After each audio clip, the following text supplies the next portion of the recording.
Hey, what's up, everybody? It's Phil from Zaid Comics. I am the writer and co-creator of comics like Magic Cop and The Lost Pages, which are on Indiegogo right now. And the day is here, everybody. The unboxing I've been waiting for. I don't know if you guys even knew about, but this is XM Studios Lobo Rebirth 6 scale statue.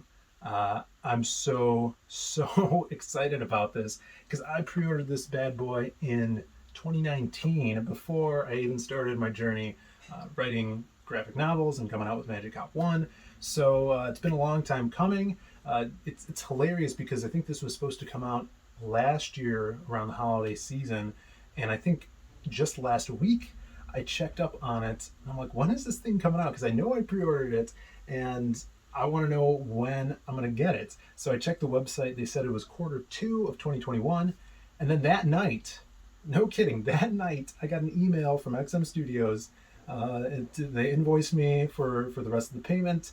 And literally a week later, it's here. So I think I paid for the shipping last Friday, and it came from Singapore this Wednesday. So I'm a huge Lobo fan, as you could see. And this was it came out at a time where a lot of statue companies were making Lobo stuff. It was really weird because before 2018, there was nothing. All the statues I had, besides the Sideshow, the big daddy over here, the Sideshow premium format Lobo. Before that, most of the stuff was custom stuff. That indie sculptors had put out. But after around 2018, I think it was because Lobo had that spot that showed Krypton, and that totally blew. They thought, he was in the Injustice game, so he was getting a little bit more steam, and the licenses went to XM, went to Sideshow, did another one recently. So can't wait to get into this, and let's do it. Let's just open this bad boy up and see. So just showing off some of my collection here. This is, of course, the Sideshow premium format statue.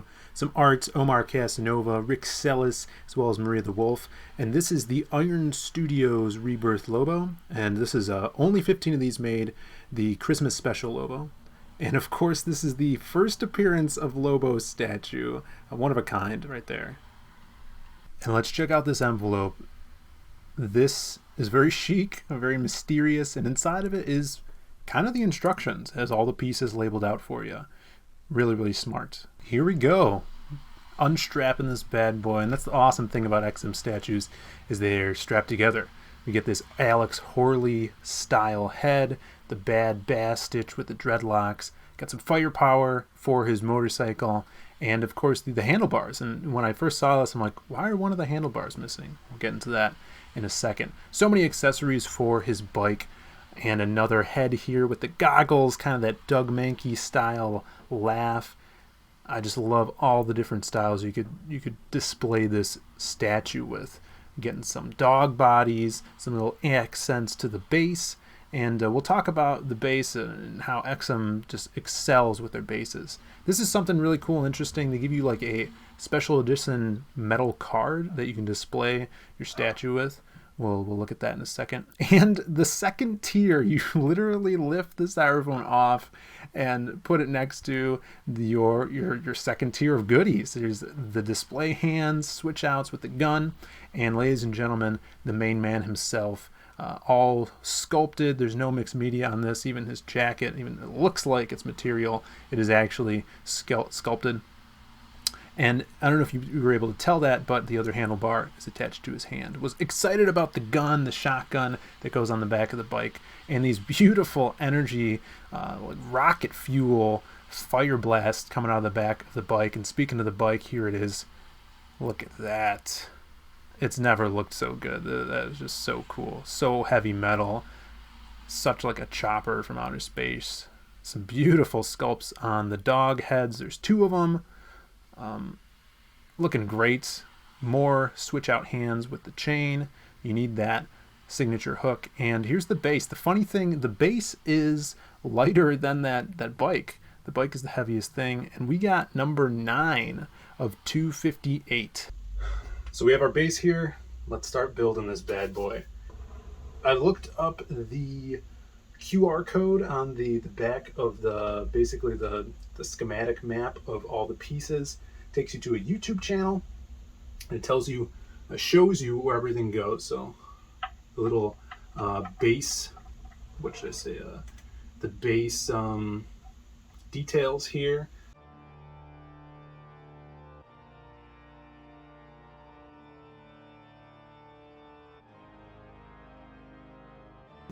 The thing about XM is they just make their bases so extravagant. It's part of the figure, right? It's the part of the statue experience.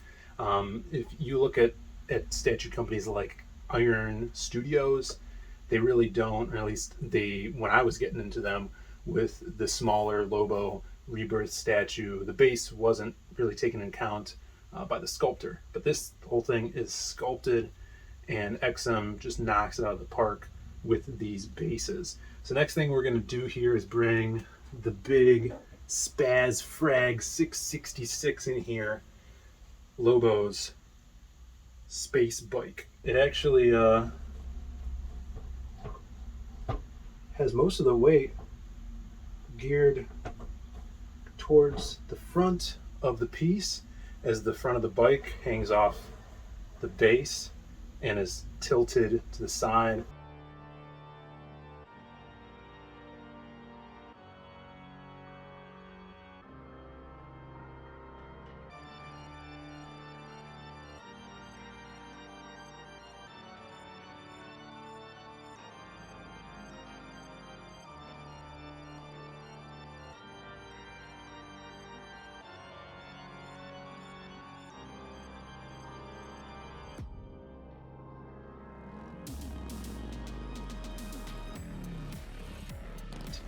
And it's just one post on the seat. His other foot hangs out on the exhaust over here. Great paint job and pose too. And I like how they split up the handle, as we'll see right now. The other motorcycle handle right there. And why not turn on the light? Cool thing is the headlights actually turn on. So they split up the handle. You just put it in, push it in a little bit to connect it. It doesn't even look like there's a seam there. And now for the fun part, everybody. Well, this is actually the only critique I had for this piece. Before we get to the fun part, this piece right here is a piece of cloth. It's sculpted, but it's supposed to look like ripped cloth. It ties around his leg right here, and kind of flimsy. It stays in, but the first time I tried to put it in, it fell out. Not the best keying here, and it's so like, not fragile, but just such a flimsy piece of plastic that holds it in.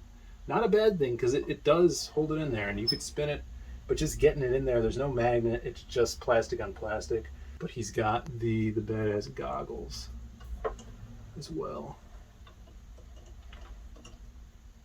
Hook that chain up to the medallion, and this is fun. Whoever's idea this was needs to get paid extra, because right on there, Lobo Throwing Dog. Now I'm surprised. I don't know if this has ever happened in the comics. I don't think so, but this should be a scene in a Lobo comic where he's riding his hog, throwing dog.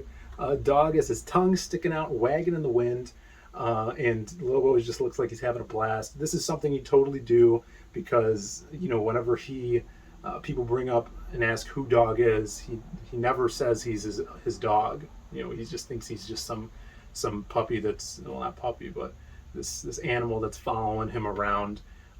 This was great. Such a great idea. We could take this dog off the side. See, this guy keeps falling off. It's because I'm messing with it. I'm putting Dog on the side, but we'll stick him right back here. And what I've been doing the last couple of days is I display my second dog with a different statue, because I have a Lobo statue that's for the paramilitary Christmas special that I don't have the dog with. So it's a good sized version of the dog, and this is how I display them, guys. This is my wildest main man dreams come to light. I've always, since I started collecting Lobo stuff, wanted a statue with his motorcycle. This one was shown a few years ago, probably like 3 or 4 years ago, from XM. Iron Studios did another Lobo statue where he's on his hog and sitting down. He's dragging someone with his chain. It's pretty cool too, but just the production value of this piece is amazing. And having those headlights light up is just even cooler. I'm so glad they went with that.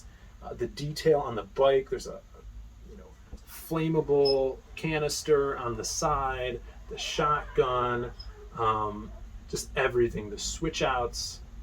I mean, the dog is sculpted with his junk, which is horribly hilarious. It's just wild. You get so many different sides of Lobo with this, and eras. This one just having a blast, maiming people, about to throw dog at someone. The Alex Horley, just badass bounty hunter who doesn't take any guff. And then, kind of more of the Bisley grin from Lobo #1.